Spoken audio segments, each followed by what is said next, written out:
Hello students. तो आज हम इलेक्ट्रिसिटी के कुछ बेसिक कॉन्सेप्ट के बारे में डिस्कस करने जा रहे हैं जो 12th और 10th क्लास दोनों के लिए ही इक्वली इम्पोर्टेंट है। तो हम स्टार्ट करते हैं इलेक्ट्रिसिटी। तो इलेक्ट्रिसिटी के आज हम कुछ बेसिक कॉन्सेप्ट के बारे में समझेंगे। तो इलेक्ट्रिसिटी चैप्टर में बेटा सबसे पहले हमारे पास आता है करंट, इलेक्ट्रिक करंट। करंट क्या होता है? The rate of flow of charge is called current. The rate of flow of charge is called current. क्या कहेंगे हम? करंट की डेफिनेशन क्या है? The rate of flow of charge is called current. Rate of flow of charge को क्या कहेंगे बेटा? Current. I equal to Q by T। Here I electric current, Q charge, T time। Rate of flow of charge बेटा, rate बहुत ज्यादा important है। अगर मैं ये कहूं समझने के लिए कि मेरे पास चार्ज लिया मैंने, 10 कूलम चार्ज लिया मैंने, और मैं ये कहता हूं कि ये फ्लो कर रहा है 1 सेकेंड के अंदर, तो ये कितना करंट बनाएगा? I इक्वल टू 10/1, चार्ज की यूनिट कूलम और टाइम की second, 10 coulomb per second means 10 ampere, मतलब एक स्मॉल करंट होगा 10 एम्पियर। क्लियर हो गया? अगर मैं यही कहूं कि 10 कूलम चार्ज ही फ्लो कर रहा है और कितने टाइम के अंदर फ्लो कर रहा है बेटा? ये 0.01 सेकेंड में फ्लो कर रहा है। इसका मतलब यहां पे करंट हो जाएगा I equal to 10 coulomb divided by 0.01 second. कितना हो जाएगा बेटा? 1000 ampere. Large amount of current. अगर इतना करंट मैं किसी में से पास करवाऊंगा तो उसको बहुत अच्छा फील होगा, मतलब ऐसा फील होगा कि वो फिर फील करने लायक नहीं रहेगा। तो समझ आया कि करंट किसके ऊपर डिपेंड कर रहा है? रेट के ऊपर। Rate of flow of charge, कि चार्ज किस रेट से फ्लो कर रहा है उसे क्या नाम देंगे बेटा? हम करंट। क्लियर हो गया? फिर मैंने अब देखो मैंने डिस्कस किया rate of flow of charge हम कह सकते हैं इलेक्ट्रॉन भी हुए, तो करंट इलेक्ट्रॉन के फ्लो करने से भी बनता है और करंट होल्स के फ्लो करने से भी बनता है। होल्स क्या होते हैं? पॉजिटिव चार्ज कैरियर होते हैं। क्या होते हैं? पॉजिटिव चार्ज कैरियर होते हैं, जिनको हम क्या कह सकते हैं? Deficiency of electrons. क्या कह सकते हैं? Deficiency of electrons. तो दोनों के कारण क्या करता है? करंट बनता है। ये नहीं सिर्फ इलेक्ट्रॉन के फ्लो करने से करंट बनता है, नहीं, करंट होल्स के फ्लो करने से भी बनता है। और होल्स के फ्लो करने से जो करंट बनता है वो मेनली किस में बनता है बेटा? सेमीकंडक्टर के अंदर बनता है। किस में बनता है? सेमीकंडक्टर के अंदर बनता है। क्लियर हो गया? तो करंट क्या है? Rate of flow of charge is called current. I equal to Q by T। Q charge है, T टाइम है। तो टाइम का चार्ज किस रेट से फ्लो कर रहा है उसे क्या कहेंगे? हम करंट कहेंगे। क्लियर हो गया? यहां तक समझ आया कि टाइम के ऊपर डिपेंड करता है कि कितना चार्ज फ्लो कर रहा है, कितने टाइम में, किस रेट से चार्ज फ्लो कर रहा है उसे क्या कहेंगे? हम करंट। क्लियर हो गया? करंट को किस में मेजर करते हैं बेटा? एम्पियर में मेजर करते हैं। किस में मेजर करते हैं? एम्पियर में मेजर करते हैं। तो हम दोनों क्लास को इक्वली लेके चल रहे हैं। 10th क्लास के लिए भी इंपॉर्टेंट है। तो 10th क्लास के लिए ये पूछ सकता है कि करंट की SI यूनिट क्या है? SI unit of current. तो करंट की SI यूनिट क्या होगी बेटा? Coulomb per second. और कूलम पर सेकेंड को क्या कहेंगे हम? एम्पियर। क्या कहेंगे? एम्पियर। फर्दर अनदर यूनिट क्या हो सकती है? 1 milli ampere 10 raise to the power minus 3 ampere. 1 milli ampere 10 raise to the power minus 3 ampere. Clear हो गया? 1 micro ampere 10 raise to the power minus 6 ampere. तो आपको ये करंट की यूनिट याद रखनी है। करंट, अब ये करंट मेजर किस चीज में किया जाता है? तो करंट को मेजर करने के लिए जिस डिवाइस का हम यूज करते हैं उस डिवाइस को क्या नाम देते हैं हम बेटा? एमीटर। क्या नाम देते हैं? एमीटर। एमीटर एक डिवाइस है जो करंट को मेजर करने के काम आता है। एमीटर,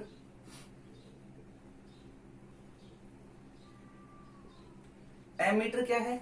एक डिवाइस है जो करंट को मेजर करने के काम आता है। It is a instrument, an instrument,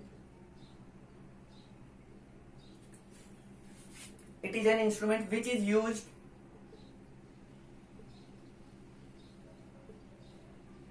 to measure flow of current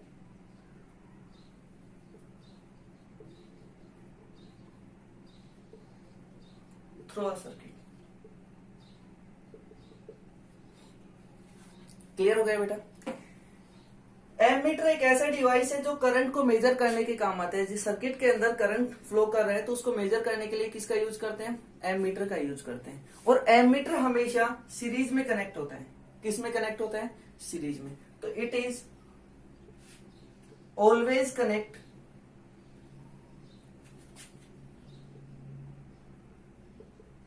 in series, हमेशा सीरीज में कनेक्ट होता है। किस तरीके से बेटा जी? जैसे हमने एक बल्ब ले लिया, इलेक्ट्रिक बल्ब, यहां पे हमने बैटरी अप्लाई की, इसके साथ टैपिंग की, अटैच कर रखी है हमने। जैसे हमने इसको क्लोज कर रखा है तो करंट फ्लो करेगा। एमीटर हमेशा सीरीज में लगेगा। क्यों? क्योंकि सीरीज के अंदर इक्वल करंट फ्लो करता है। जितने भी कंपोनेंट होंगे वहां पे इक्वल करंट फ्लो करेगा। अगर यहाँ पे आई सपोज करो यहाँ पे 4 एम्पियर का करंट फ्लो कर रहा है तो 4 एम्पियर का करंट ही इधर जाएगा और 4 एम्पियर का करंट ही इधर जाएगा। इसलिए एमीटर है वो एक्यूरेट करंट को मेजर करके बताएगा। क्लियर हो गया? तो करंट को कौन मेजर करता है बेटा? एमीटर। सॉरी, करंट की यूनिट क्या है? एम्पियर। एम्पियर करंट को मेजर कौन करता है? एमीटर करता है। कौन करता है? एमीटर करता है। एमीटर हमेशा सीरीज में लगा होता है और एमीटर सीरीज में लगा होता है क्यों? क्योंकि सीरीज के अंदर इक्वल करंट फ्लो करता है ईच कंपोनेंट के अक्रॉस। क्लियर हो गया बेटा? यहां तक समझ आया?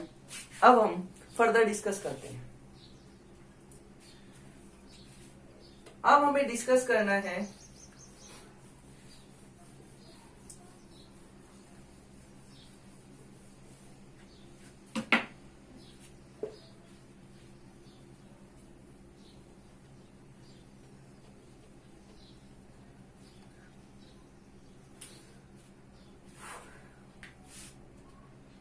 Electric potential difference.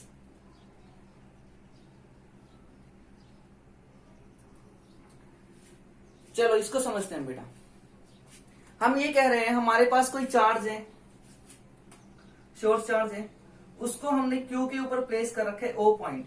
क्यू कोई शॉर्ट चार्ज है, उसको ओ पॉइंट के ऊपर हमने प्लेस कर रखा है। तो चार्ज है तो उसके अराउंड उसका फील्ड होगा। चार्ज है तो उसके अराउंड फील्ड होगा, मतलब कोई दूसरा चार्ज जब वहां पे आएगा तो उसको अट्रैक्ट या रिपेल करेगा। और सपोज करो हमने ये पॉजिटिव चार्ज ले रखा है तो ये उसको अट्रैक्ट या रिपेल करेगा। सपोज करो इससे कुछ डिस्टेंस के ऊपर एक पॉइंट लिया हमने ए, यहां पे हमने टेस्ट चार्ज ले लिया क्यू नॉट। टेस्ट का मतलब उसका अमाउंट यूनिट है, यूनिट पॉजिटिव टेस्ट चार्ज लिया हमने। तो जब इसको हम इस चार्ज के फील्ड के अंदर लेके आएंगे तो उसको रिपेल करेगा। पॉजिटिव है तो रिपेल करेगा। तो बाहर से हमें कुछ वर्क डन करना पड़ेगा ताकि हम उसको इसके फील्ड के अंदर मूव करवाएं। तो इस पॉइंट के ऊपर जो पोटेंशियल है उसको मैंने ले लिया VA। क्या पोटेंशियल लिया है मैंने? VA। यहां से मैंने कुछ दूसरे पॉइंट तक मूव करवाया B पॉइंट, और यहां पे जो पोटेंशियल है वो क्या है? VB। क्या है? VB। क्लियर हो गया? समझ आया? मेरे पास एक चार्ज है, शॉर्ट चार्ज, जो मैंने O के ऊपर प्लेस कर रखा है। तो इस चार्ज के अराउंड इसका इलेक्ट्रिक फील्ड होगा। इलेक्ट्रिक फील्ड होगा तो यहाँ पे कोई दूसरा चार्ज आएगा, ये उसको या तो अट्रैक्ट करेगा या उसको रिपेल करेगा। तो अगर पॉजिटिव है तो पॉजिटिव को रिपेल करेगा, तो ये दूर जाना चाहिए। लेकिन हम इसके ऊपर वर्क डन कर रहे हैं बाहर से, तो वर्क डन करने के बाद मैं इसको फील्ड के अंदर लेके आ रहा हूं, तो इसके पास कुछ ना कुछ पोटेंशियल भी होगा। तो इस चार्ज के द्वारा जो ए पॉइंट के ऊपर पोटेंशियल है वो वीए ले लिया मैंने, और बी पॉइंट के ऊपर जो पोटेंशियल है वो वीबी ले लिया मैंने। तो हमारे पास इलेक्ट्रिक पोटेंशियल डिफरेंस क्या हो जाएगा? इलेक्ट्रिक पोटेंशियल डिफरेंस कहता है कि दो पॉइंट के बीच में जो पोटेंशियल का डिफरेंस है, ए से कहां तक लेके आ रहे हैं, बी तक, तो वीबी माइनस वीए किसके इक्वल हो जाएगा? जितना हमने वर्क डन किया ए टू बी तक लाने के लिए, divided by amount of charge. क्या कह सकते हैं? The electric potential difference may be defined as the amount of charge, amount of work done to bring a unit positive charge from one point to another point in the given electric field without to move one point to another point in a given electric field without accelerating। हमें accelerate नहीं करवाना, constant velocity से लेके आना है। अगर दूर जा रहा है तो उसको पास लेके आना है, अगर पास है तो भी उसे कांस्टेंट वेलोसिटी से मूव करवाना है। तो वीबी माइनस वीए किसके इक्वल हो जाएगा बेटा? Work done divided by Q not, work done per unit charge. अब इसी केस को आगे बढ़ाए हम, अगर मैं ये कहूं मेरे को पोटेंशियल डिफरेंस इलेक्ट्रिक पोटेंशियल निकालने हैं, तो अगर मैं ये कहता हूं कि मेरे पास जो ये वीए पॉइंट है ये बहुत दूर है, वीए की कहां पे है? इंफिनिटी पे है। अब हमने ये ले लिया कि वीए पॉइंट कहां पे है? इंफिनिटी पे है। तो इंफिनिटी पे है, सॉरी ए पॉइंट इंफिनिटी पे है, point A is situated at infinity. A point कहां पे सिचुएटेड है बेटा? इंफिनिटी पे है। तो वहां पे पोटेंशियल क्या हो जाएगा? बहुत दूर, बहुत दूर। इस चार्ज के लिए पोटेंशियल क्या हो जाएगा? जीरो। वी इंफिनिटी क्या हो जाएगा? जीरो। तो हम क्या लिख सकते हैं? V B minus zero equal to, इस वर्क डन को मैं डब्ल्यू लिख सकता हूं डिवाइडेड बाय क्यू, और इस v को अब हम जनरली v लिख देते हैं, v equal to W by Q. तो मैं क्या कह सकता हूं? मेरे पास इलेक्ट्रिक पोटेंशियल क्या है? किसी एक पॉइंट के ऊपर इलेक्ट्रिक पोटेंशियल क्या होगा? Amount of work done to bring a unit positive charge from infinity to a point in the given electric field without accelerating. Clear हो गया?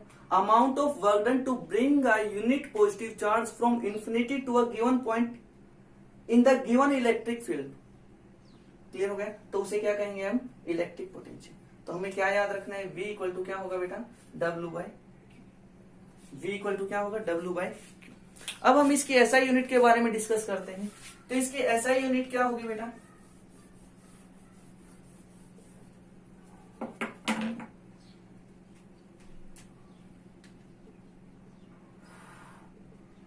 वर्क डन को किस में मेजर करते हैं बेटा जी? जूल में।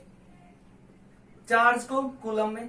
जूल पर कूलम क्या नाम देते हैं इसे हम? वोल्ट। क्या नाम देते हैं हम इसे? वोल्ट। क्लियर हो गया? वोल्ट। अब हम पोटेंशियल डिफरेंस को मेजर किस में करते हैं? वोल्ट मीटर में। किस में करते हैं? वोल्ट मीटर में। एक ऐसा डिवाइस जो पोटेंशियल डिफरेंस को मेजर करने के काम आता है, उसे क्या नाम देते हैं बेटा? Volt meter. क्या नाम देते हैं? Volt meter. क्लियर हो गया? एक और डिवाइस है जो पोटेंशियल डिफरेंस मेजर करने के काम आता है, वो क्या होता है? पोटेंशियोमीटर। और वो ज्यादा एक्यूरेट मेजर करता है किसके? वोल्ट मीटर से। क्यों? क्योंकि वो उस सेल से कोई भी करंट ड्रॉन नहीं करता, लेकिन ये सेल से करंट ड्रॉन करता है, इसलिए एक्यूरेट पोटेंशियल मेजर नहीं कर पाता। ज्यादा एक्यूरेट करता है पोटेंशियोमीटर। कौन करता है? पोटेंशियोमीटर। तो वोल्ट मीटर क्या है? एक डिवाइस है जो पोटेंशियल डिफरेंस मेजर करने के काम आता है। ये हमेशा सर्किट के बेटा पैरेलल लगेगा। क्या लगेगा? पैरेलल लगेगा। Always connected parallel to the circuit या कोई कंपोनेंट जिसका हमें पोटेंशियल डिफरेंस मेजर करना है। कैसे? डायग्राम देख लेते हैं इसका।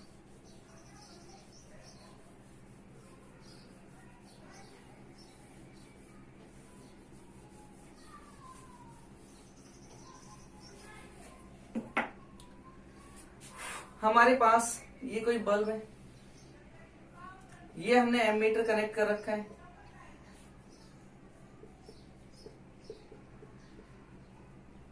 ये रियोस्टेट की, तो वोल्ट मीटर हमेशा पैरेलल लगेगा बेटा। अगर हमें इस पॉइंट के अक्रॉस, ए बी के अक्रॉस पोटेंशियल डिफरेंस मेजर करना है तो वोल्ट मीटर हम इसके पैरेलल लगाएंगे और एमीटर हमेशा सीरीज में लगाएंगे। क्लियर हो गया बेटा, समझ आया। अब हम फर्दर प्रोसीड करते हैं। इसके बाद हम पढ़ेंगे ओम्स लॉ। क्या पढ़ेंगे? ओम्स लॉ या वीआई रिलेशनशिप। तो ओम्स लॉ को ही वीआई रिलेशनशिप कहते हैं।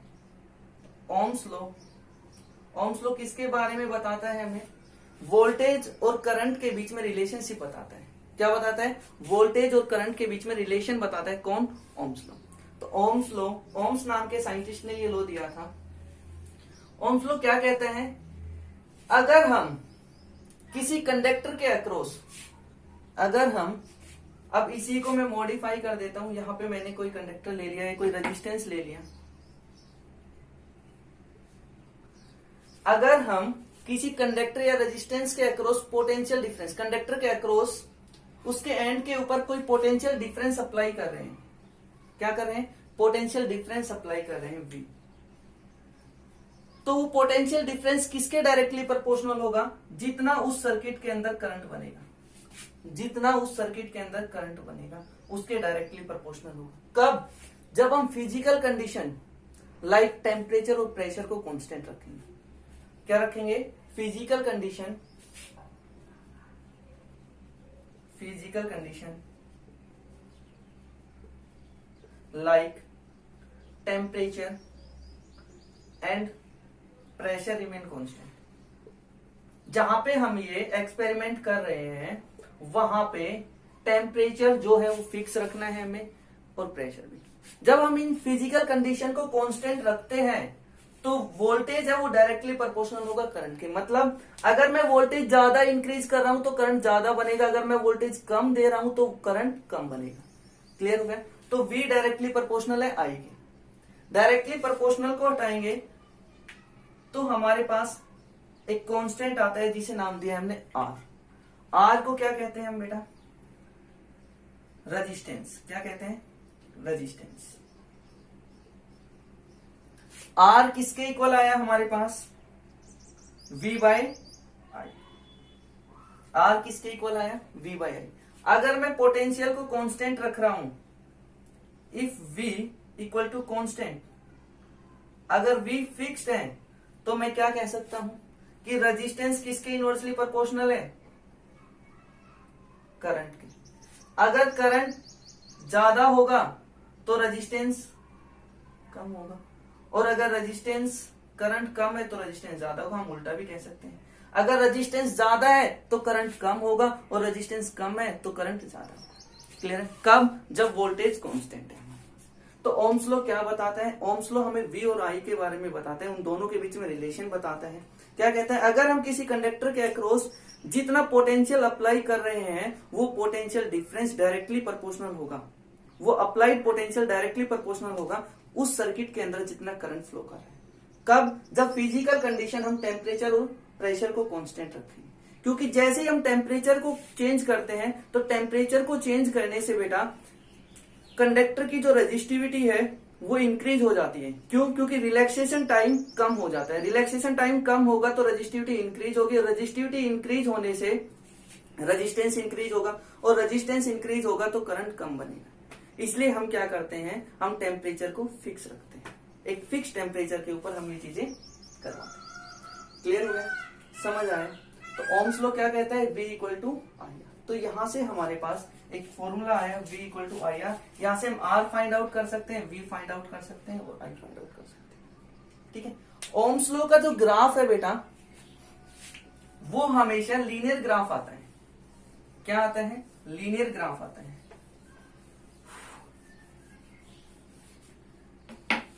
ये ओम्स लॉ का सर्किट डायग्राम बनाना है आप लोगों को। ये सर्किट डायग्राम एक्सपेरिमेंट में भी काम आता है। ठीक है? तो आपको आना चाहिए।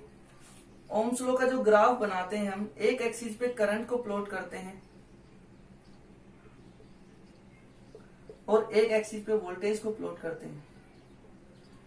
करंट और जो वोल्टेज का ग्राफ आता है वो हमेशा स्ट्रेट लाइन आता है। कैसा ग्राफ आता है? स्ट्रेट लाइन आता है। क्लियर हो गया? इस ग्राफ से जो स्लोप है, स्लोप ऑफ वीआई ग्राफ, इस वीआई ग्राफ की स्लोप हमें क्या देगी? रेजिस्टेंस देगी बेटा। किसके बारे में बताएगा?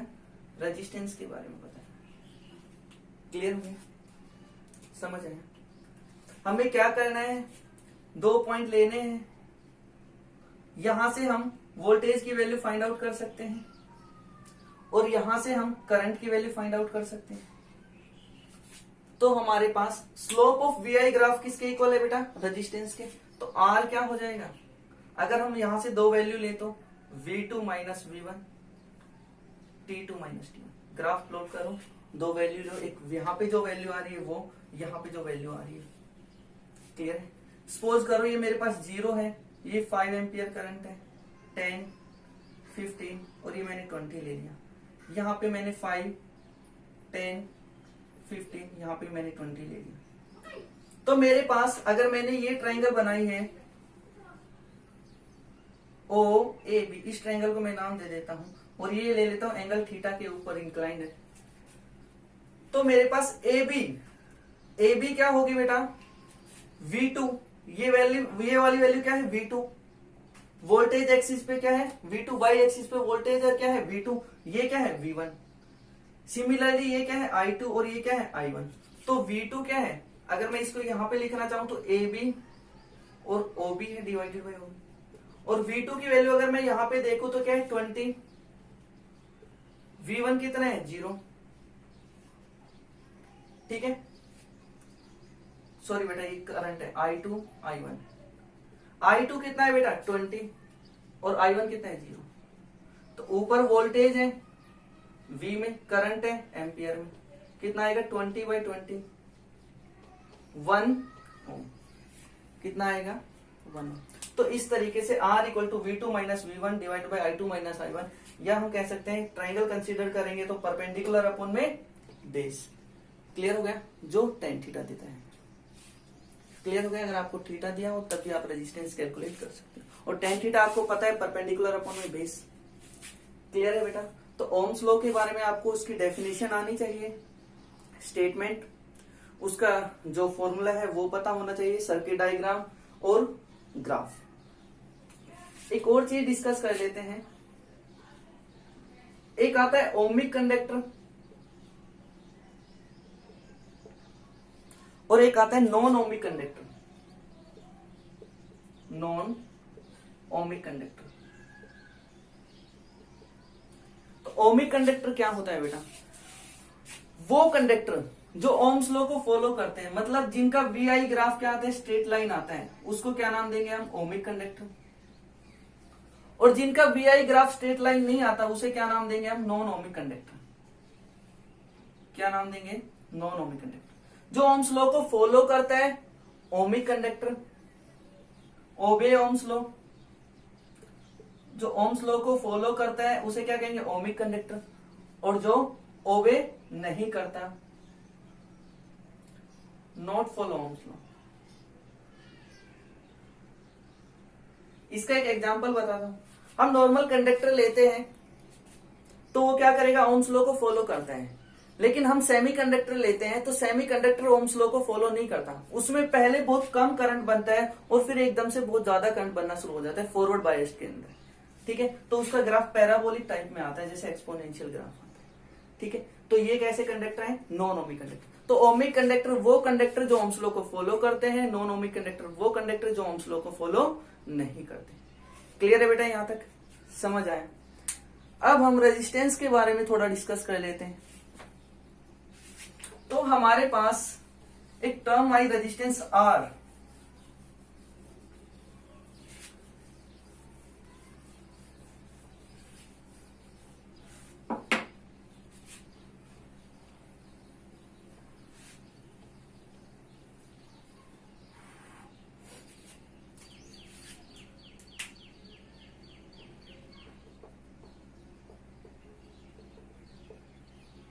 Resistance R। आर का फॉर्मूला क्या है, V बाई आई। तो रेजिस्टेंस क्या है, ये किसी कंडक्टर की, ये किसी मटेरियल की अपनी प्रॉपर्टी है, जिसके कारण वो क्या करता है, अपने में से करंट को फ्लो करने से रोकता है। जब करंट फ्लो करे तो उसका अपोज करेगा। तो ऑब्वियस सी बात है, अलग अलग कंडक्टर अलग अलग मटेरियल से मिलकर बना होता है। कंडक्टर, सेमीकंडक्टर, इंसुलेटर अलग अलग मटेरियल से मिलकर बना होता है। तो सभी में फ्री इलेक्ट्रॉन्स अलग अलग होंगे। मेटल है तो उसके अंदर फ्री इलेक्ट्रॉन्स होते हैं, नॉन मेटल है तो उसके अंदर फ्री इलेक्ट्रॉन्स नहीं होंगे। तो जितना उसके अंदर चार्ज फ्लो कर रहा है, वो उस चार्ज को फ्लो करने से रोकता है। उसे हम क्या नाम देते हैं, रेजिस्टेंस। तो रेजिस्टेंस क्या है, किसी कंडक्टर की अपनी प्रॉपर्टी है जो उसमें से चार्ज को फ्लो करने से रोकती है। उस प्रॉपर्टी को क्या नाम देते हैं, हम रेजिस्टेंस नाम देते हैं। तो आप लोगों को पता है सबसे ज्यादा रेजिस्टेंस किस में होता है, इंसुलेटर में, फिर सेमीकंडक्टर में, और फिर इंसुलेटर, सेमीकंडक्टर में। तो आपको पता है जिसके अंदर रेजिस्टेंस कम होगा उसके अंदर करंट ज्यादा बनेगा। अगर आर की वैल्यू कम है तो करंट बहुत ज्यादा बनेगा। क्लियर है बेटा, यहां तक समझ आया। अब हम ये पढ़ लेते हैं कि रेजिस्टेंस किन किन फैक्टर के ऊपर डिपेंड करता है। रेजिस्टेंस किन किन फैक्टर के ऊपर डिपेंड करता है। तो हेडिंग डालो, फैक्टर्स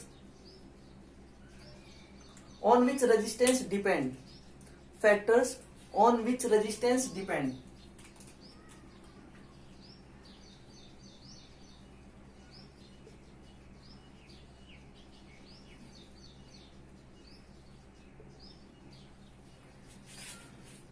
किन किन फैक्टर के ऊपर डिपेंड करता है बेटा resistance.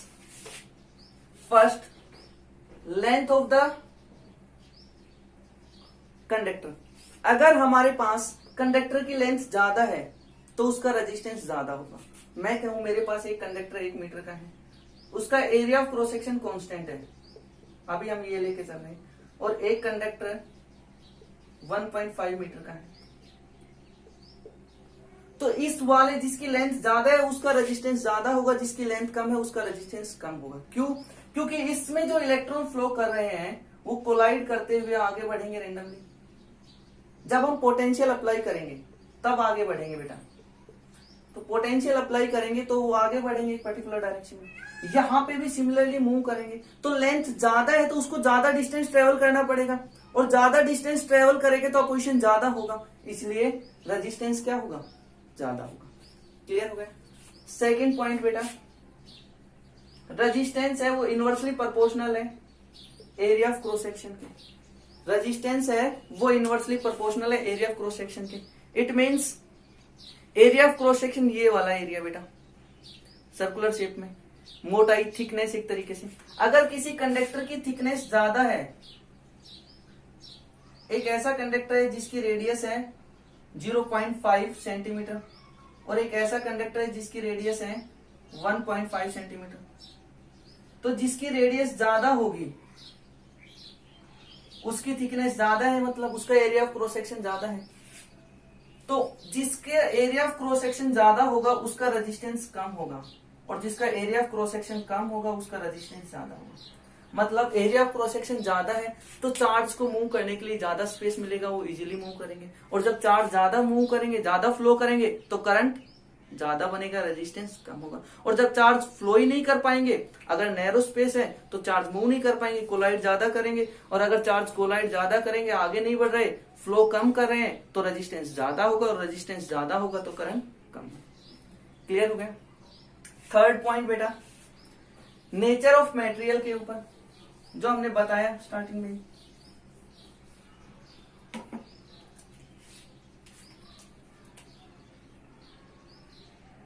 Nature of material,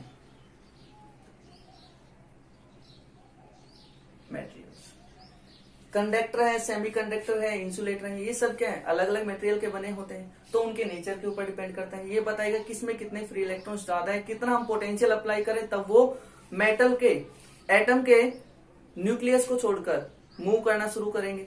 outer most जो इलेक्ट्रॉन्स है, अगर हम उन्हें पोटेंशियल देंगे तो वो इलेक्ट्रॉन्स उनसे टूटकर दूर हो जाएंगे और फ्लो करना शुरू कर देंगे। तो सभी के अंदर अलग अलग होता है, क्योंकि सभी के अंदर इलेक्ट्रॉन्स कंप्लीट, किसी के अंदर फुल्ली फील्ड होते हैं, किसी के कंप्लीटली फील्ड होते हैं, किसी के अंदर पार्शियली फील्ड होते हैं। तो सभी के जो इलेक्ट्रॉन कॉन्फ़िगरेशन है वो अलग अलग होती है। तो नेचर ऑफ मटेरियल के ऊपर डिपेंड करेगा। फोर्थ, टेम्परेचर के ऊपर डिपेंड करेगा। किसके ऊपर डिपेंड करेगा बेटा? टेम्परेचर के ऊपर। टेम्परेचर के ऊपर बता देता हूं मैं, 12th क्लास वालों को तो अच्छे से डिस्कस करेंगे नेक्स्ट लेक्चर के अंदर, लेकिन 10th क्लास वालों के लिए कि टेम्परेचर के ऊपर कैसे डिपेंड करता है कि अगर हम टेम्परेचर इंक्रीज करते हैं तो आप डायरेक्ट कह सकते हो कि रेजिस्टेंस इंक्रीज होगा, और रेजिस्टेंस इंक्रीज होगा तो करंट क्या होगा? कम बनेगा। करंट क्या बनेगा? कम बनेगा। अगर आप 12th क्लास में पढ़ रहे हो तो अच्छे से, तो आपको पता है रेजिस्टिविटी क्या होती है, rho M N E square two. तो आपको पता है अगर हम टेम्परेचर इंक्रीज करेंगे तो ये रिलैक्सेशन टाइम टाउ इंक्रीज हो जाता है। टेम्परेचर इंक्रीज करने से टाउ इंक्रीज हो जाएगा, सॉरी टाउ कम हो जाता है बेटा। रिलैक्सेशन टाइम कम हो जाता है, फास्टली कोलाइड करना शुरू कर देते हैं। जब रिलैक्सेशन टाइम कम होगा, तेजी से कोलाइड करेंगे तो रिलैक्सेशन टाइम कम होगा। रिलैक्सेशन टाइम कम होगा तो रेजिस्टिविटी क्या होगी? ज्यादा होगी, और रेजिस्टिविटी ज्यादा होगी तो रेजिस्टेंस ज्यादा होगा, रेजिस्टेंस ज्यादा होगा तो करंट कम फ्लो करेगा। क्लियर है ये चीज? समझ आया बेटा? यहां तक कर लोगे? थोड़ा सा और डिस्कस कर लेते हैं बेटा। अगर हम इक्वेशन फर्स्ट और सेकंड को कंबाइन कर दें तो R इक्वल टू क्या हो जाएगा हमारे पास? R डायरेक्टली प्रोपोर्शनल है L बाई ए की, और डायरेक्टली प्रोपोर्शनल को हटाएंगे हम तो एक सिंबल आ जाता है हमारे पास रो, रेजिस्टिविटी। क्या आता है हमारे पास? रो रेजिस्टिविटी।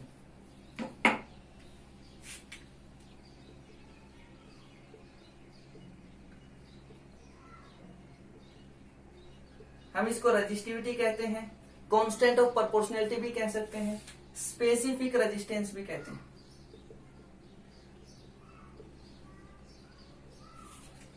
ये वो रेजिस्टेंस है जो किसी कंडक्टर के यूनिट लेंथ और unit area of cross section के अंदर होता है। कि कोई कंडक्टर लिया मैंने, जैसे ये कंडक्टर है, इसकी यूनिट लेंथ और unit area of cross section के अंदर जितना अपोजिशन ऑफर किया इसने, उसको क्या नाम देते हैं हम? रेजिस्टिविटी। क्या नाम देते हैं हम? रेजिस्टिविटी। ये क्या है? स्पेसिफिक रेजिस्टेंस है। और रेजिस्टेंस क्या होगा? जो इस जैसे पूरे इस कंडक्टर के अंदर जितना अपोजिशन ऑफर किया उसे हम रेजिस्टेंस कहेंगे, और इसकी यूनिट लेंथ और unit area of cross section है बेटा, जितना अपोजिशन ऑफर किया उसे क्या नाम देंगे हम? रेजिस्टिविटी। क्लियर है ये चीज? कि टोटल ओवरऑल जितना अपोजिशन ऑफर किया उसे रेजिस्टेंस, और यूनिट लेंथ और unit area of cross section ने जितना अपोजिशन ऑफर किया उसे क्या नाम देंगे? रेजिस्टिविटी। क्या नाम देंगे? रेजिस्टिविटी। अगर मैं ये कहूं मेरे पास रेजिस्टिविटी है, और रेजिस्टिविटी को मैं लेंथ, किसी कंडक्टर की लेंथ से और उसके एरिया से, लेंथ से मल्टीप्लाई कर दूं और एरिया से डिवाइड कर दूं, तो मेरे पास उस रेजिस्टेंस का, उस कंडक्टर का रेजिस्टेंस पता चल जाएगा। मेरे पास कोई कंडक्टर है 10 मीटर लंबा, क्या है? 10 मीटर लंबा। उसका एरिया ऑफ क्रॉस सेक्शन है 2 सेंटीमीटर स्क्वायर, जो भी है हमारे पास। तो अगर मेरे को ये पता है उसकी रेजिस्टिविटी, मेरे को ये पता है उसके 1 मीटर और 1 सेंटीमीटर स्क्वायर, या मैं कहूं 1 सेंटीमीटर और 1 सेंटीमीटर स्क्वायर के अंदर उसके यूनिट लेंथ और unit area of cross section के अंदर कितना रेजिस्टेंस है, तो मैं उसकी टोटल लेंथ और उसके एरिया से उसको डिवाइड कर दूं तो मेरे को क्या मिल जाएगा? टोटल रेजिस्टेंस पता चल जाएगा उस कंडक्टर का। क्लियर है? समझ आया? कर लोगे? तो रेजिस्टिविटी इसलिए इंपॉर्टेंट रखती है कि चाहे कंडक्टर की लेंथ 10 हो, 20 हो, 30 हो, 40 हो, एरिया कुछ भी हो, अगर हमें रेजिस्टिविटी पता है तो हम उसकी लेंथ से और उसके लेंथ से मल्टीप्लाई कर दे और एरिया से डिवाइड कर दे तो हम उस चीज का रेजिस्टेंस फाइंड आउट कर सकते हैं। क्लियर हो गया? समझ आया? इसका क्या फायदा है बेटा? अगर मेरे पास सपोज करो 10 वायर है, 10 वायर की अलग अलग लेंथ है और अलग अलग एरिया ऑफ क्रॉस सेक्शन है, तो मेरे को उन 10 वायर का रेजिस्टेंस निकालने में ज्यादा टाइम लगेगा, या मेरे को अगर ये पता हो कि इसकी यूनिट लेंथ, इस मटेरियल की यूनिट लेंथ और unit area of cross section के अंदर इतना रेजिस्टेंस है, ये पता चल जाए बस। उसके बाद तो मेरे को क्या करना है? उसकी लेंथ से मल्टीप्लाई करना है और एरिया से डिवाइड करना है, तो मैं क्या कर लूंगा? सभी का रेजिस्टेंस फाइंड आउट कर लूंगा। या ये ज्यादा इजी है कि सभी का अलग अलग रेजिस्टेंस फाइंड आउट करो और फिर अलग अलग लिख के दिखाओ उसको। तो फायदा इसी चीज में है ना कि अगर मेरे को स्टैंडर्ड चीज पता है, यूनिट लेंथ और unit area of cross section के अंदर कितना रेजिस्टेंस है वो पता है, तो मैं उसको लेंथ से मल्टीप्लाई कर दूं, एरिया से डिवाइड कर दूं, तो मेरे पास क्या आ जाएगा, उस कंडक्टर का रेजिस्टेंस पता चल जाएगा। क्लियर हो गया बेटा, समझ आया। और लास्ट रेजिस्टिविटी की एसआई यूनिट क्या होगी बेटा,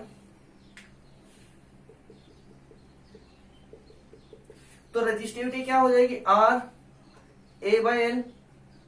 तो रेजिस्टेंस क्या होता है, ओम, और एरिया मीटर स्क्वायर, लेंथ भी मीटर में होगी, ओम मीटर। रेजिस्टिविटी शेप और साइज के ऊपर डिपेंड नहीं करती, it doesn't depend shape and size of a conductor.